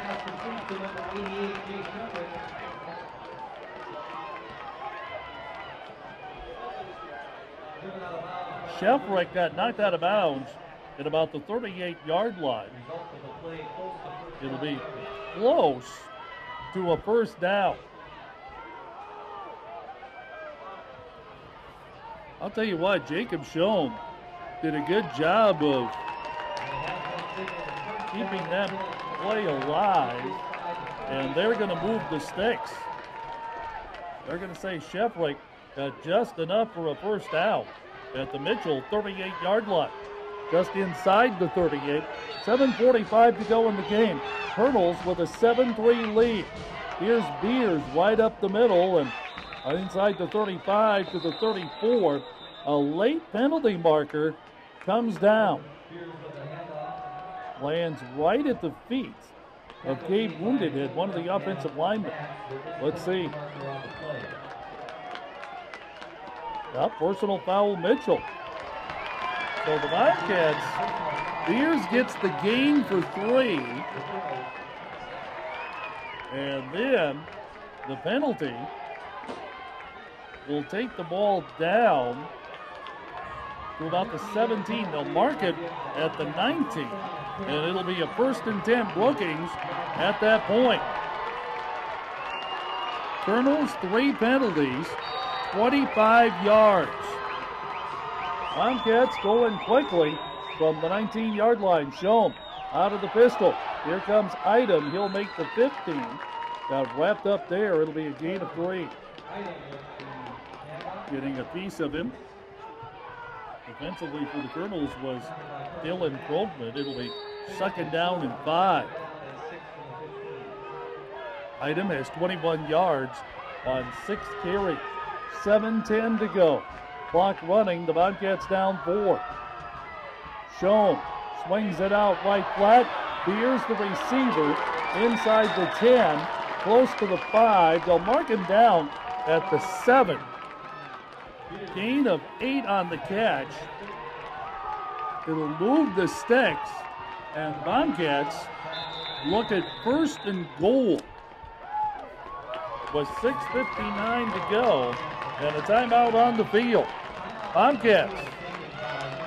Mitchell calling time. They lead it 7-3 and trying to hang on. Back in a minute. K-Country 102.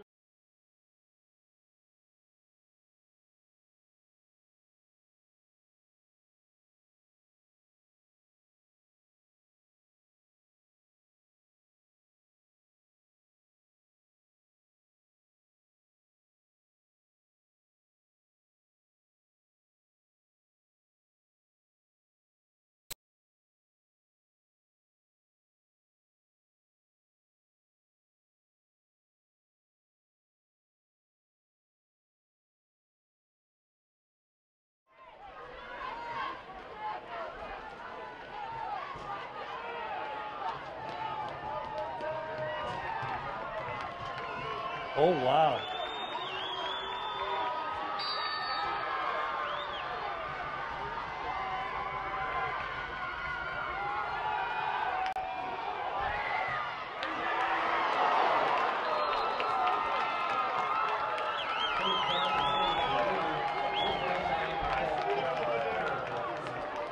Yep. Jacob Schoen through the fade in the corner for Jay Wilbur. Two Mitchell defenders there. It's incomplete. It'll be second down at the 7 with 6:53 to go in the ball game. Yankton boots a field goal with 3 seconds left. They beat Sturgis 23-22 in Yankton tonight. Bobcats up the middle. Spears down to about the 4. It'll be a gain of 3. The Bobcats look at 3rd and 4. 6:28 remaining in the fourth quarter. A field goal, if the Bobcats are thinking about that, leaves them a point short. This is probably all or nothing here for the Bobcats, and Brookings will talk about it. 3rd and goal from the Mitchell 4, 6:16 to go. Mitchell leading 7-3. Back in a minute. K-Country 102.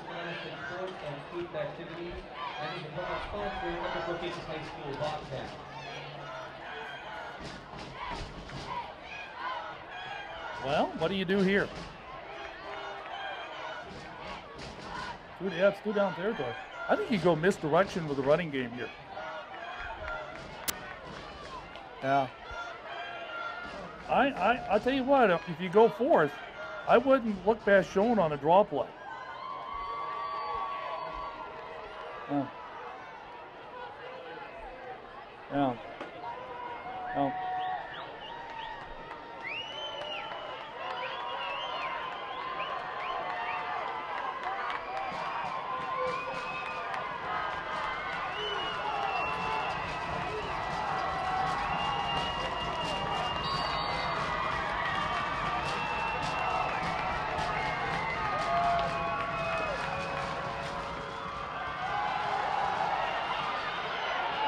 Well, the Bobcats are going to go misdirection. Left side, Jacob Schoen on the keep, cuts it back over the middle, and finds the end zone with 6:09 to go. But hold on. The dreaded laundry. Look out. Holding. Mitchell, touchdown counts. Brookings will decline that. And with 6:09 to go, the Bobcats regain the lead on the 4-yard run by Schoen. Devine will attempt the point after to try to put Brookings up 10-7. But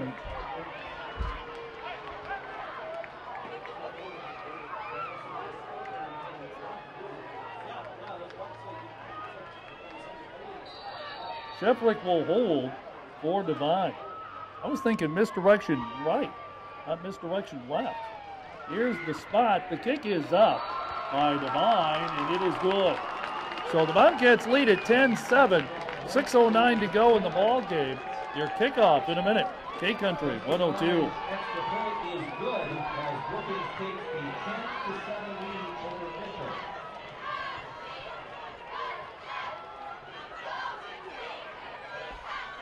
Self-selected believes that educational activities are an investment in our youth and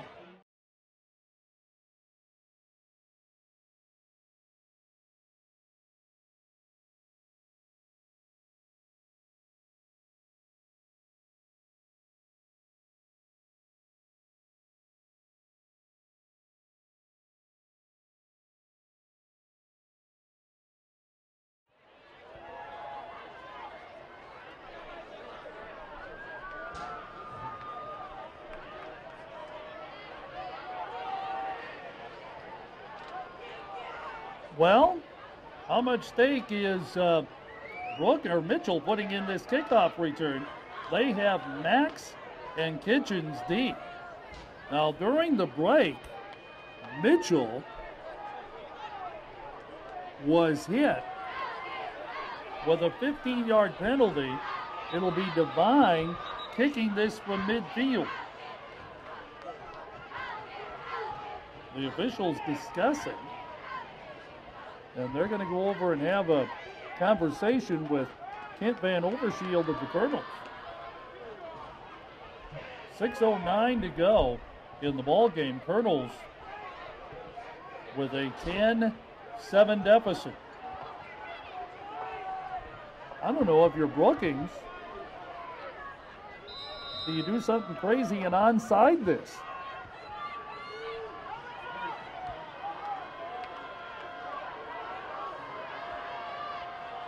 Boy, that's for sure. That's for sure. Devine is going to kick it, and it is going to be through the end zone. Kernels will start at the 20, 1st and 10. Now here's Mitchell's situation. With 6:09 to go in the game, they trail by 3, 2 timeouts remaining. They have to travel 80 yards, and John, with the running game they have with Kitchens, Max, and Kerr, I think that's plenty of time for them.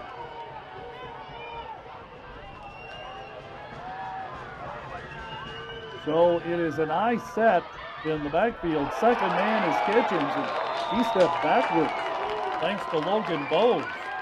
Bowes stepped into the gap, and no, you don't. Loss of 2.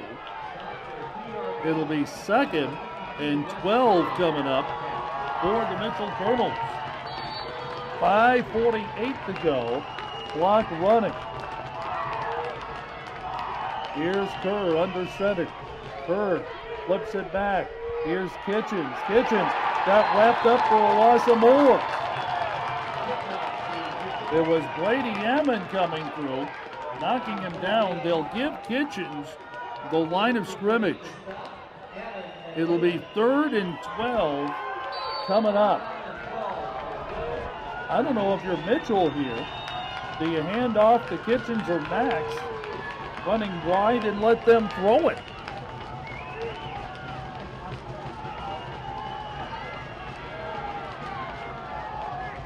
I'll tell you what, you're down to the point now where you're Mitchell. Anything in the playbook goes. Here comes Kerr, left side. He's going to roll. He's not going to have time to throw, and he's going to be taken down at the 24-yard line. Gus Miller ran him down. A gain of 6 for Kerr. And if you're Mitchell here, with 4:36 to go and the clock running, 4th and 7, I think Kent Van Overshield may kick this away. Let's see. Drew Kitchens looking at the far sidelines, wondering what they're going to do here, and it's going to be Max back in punt formation. But I honestly don't expect Max to kick this. He will boot it away. Line drive kick. The Bobcats had no one back. And this will roll dead at the Brookings 30-yard line. 46-yard punt for Max. No return. Bobcats take over, leading by 3. 4 minutes to go in the ball game. Back in 30 seconds. K-Country 102. Stop dreaming, start driving.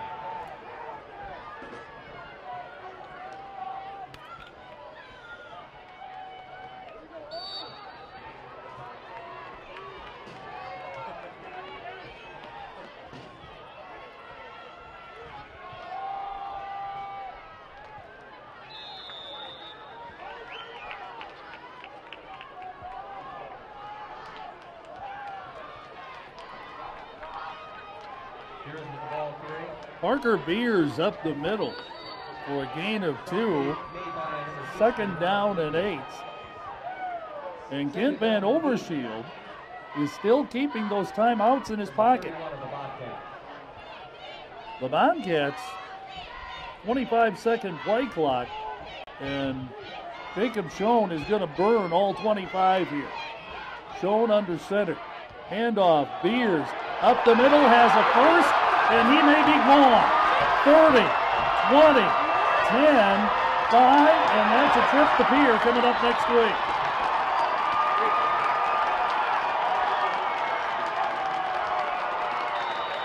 $69 for Beers on the touchdown run. 144 for the night. And the Bobcats go up 16-7 with 3:08 to play.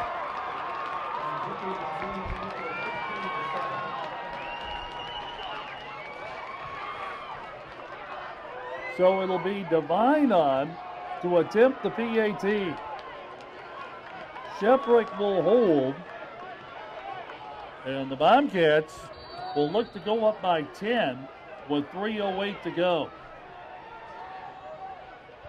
Here's the spot. Sheprick got the ball down. The kick is up, and it's good. The Bobcats up 17-7. 3:08 to go in the fourth. The kickoff in a minute. K-Country 102.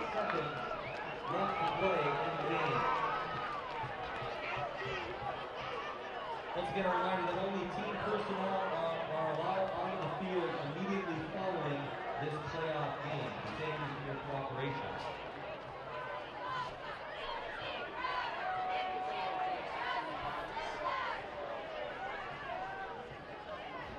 And from Yankton, the game has gone final there as the Bucks pull out a victory over Sturgis 23-22. Yankton defeats Sturgis this evening 23-22 to advance to the second round.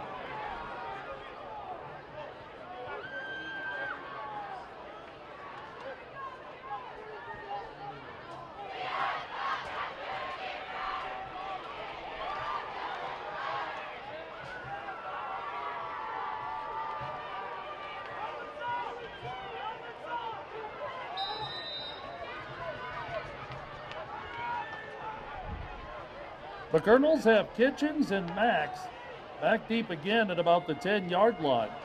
Devine will kick off from the 40. This is going to be high over on the far side, and it's going to be one of the up men taking it at about the 40 and going to the 44-yard line. Return of 4 on the kick. Making the return, Dylan Grotman, and it will be Mitchell. First down and 10. 3:04 to go in the ball game. And like we said earlier now for Mitchell, down by 10. If it's in the playbook, it's fair game right now. Here's Kerr back to throw. Hangs it up far side. It's caught. And a gain of 10. And a first down for Kobe Larson. Or Sokup rather makes the catch. 82, a pickup of 10. And a first down. We're going to give him a gain of 9.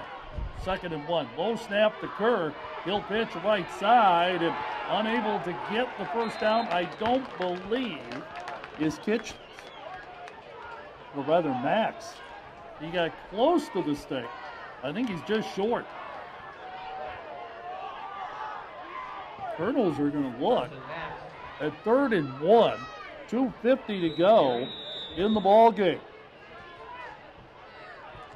Players milling around, and there's a timeout on the field. So with 2:50 to go, the Bobcats leading 17-7, and we'll have a measurement for a first down here.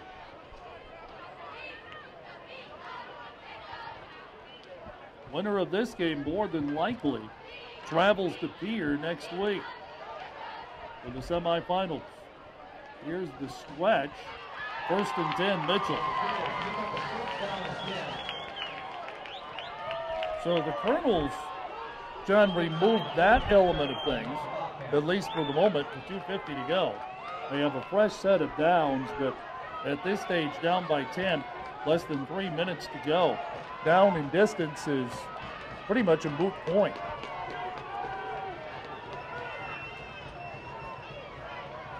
Kerr will work out of the pistol on first down. Kerr Back to throw, wants to fire. Down the middle, it's picked at the 28-yard line and hustling out of bounds at the 32-yard line was Isaac Otkin with the pick. Otkin returns it for 4 yards. And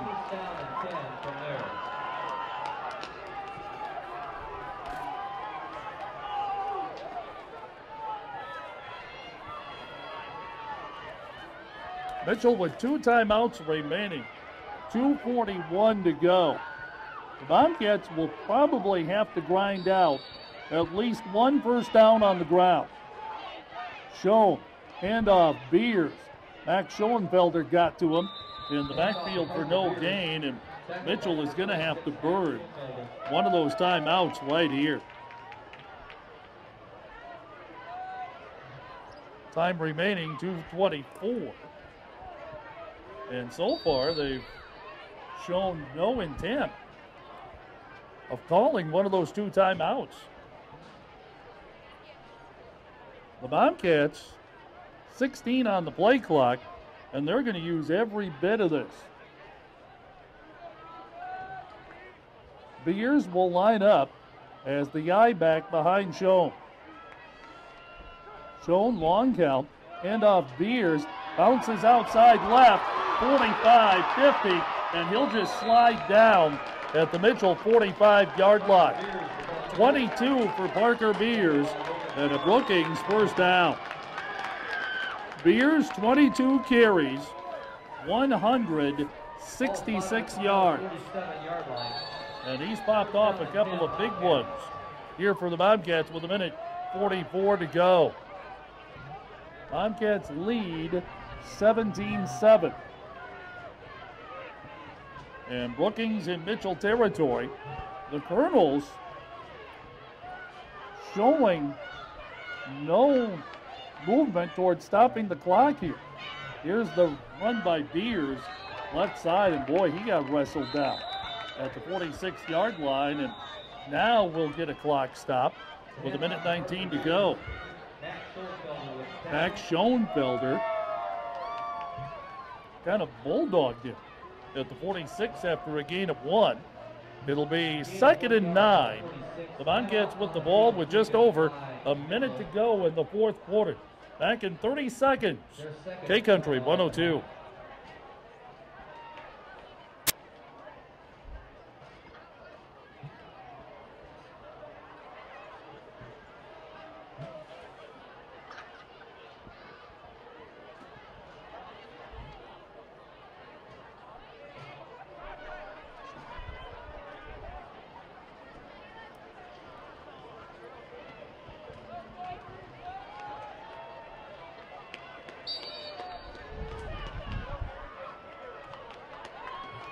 With 1:19 to go, the Bobcats 2nd and 9 at the Mitchell 46. They'll try Item left side. Item with a bit of room, close to a first down at the Mitchell 37. Mitchell safety, Harshan Nash, got to him. And they'll move the sticks. Item for 9, and it is a Brookings first down. The Bobcats have run for 10 first downs tonight. 1:13 to go in the 4th quarter. And a timeout on the field with the Bobcats leading 17-7. Well, the Bobcats hit a couple of big plays, John. Got the breaks we talked about at halftime. And as a result, lead by 10.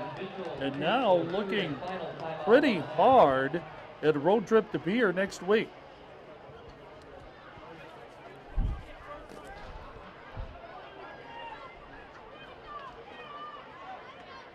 Well, the Bobcats last week against the Huron Tigers controlled the ball for 16 minutes of the second half in that 21-7 win. Time of possession won't be that great in the second half tonight, but as you talked about, the big plays. And the Bobcats will just take a kneel down with 1:08 to go. Bobcats have to execute this a couple of more times, and this one will be in the books. 53 seconds to go, and the Bobcats will be in no hurry to snap this. Play clock down to 10. Schoen just waiting. He's not going to do anything until that back judge starts the 5-second count. Schoen will take the kneel down with 32 seconds to go. Bobcat fans starting to celebrate. The clock under 25 seconds. Brookings does not have to snap this. And this game is in the books. Players begin to exchange handshakes out on the field, with the Bobcats defeating the Mitchell Kernels by a score of 17-7.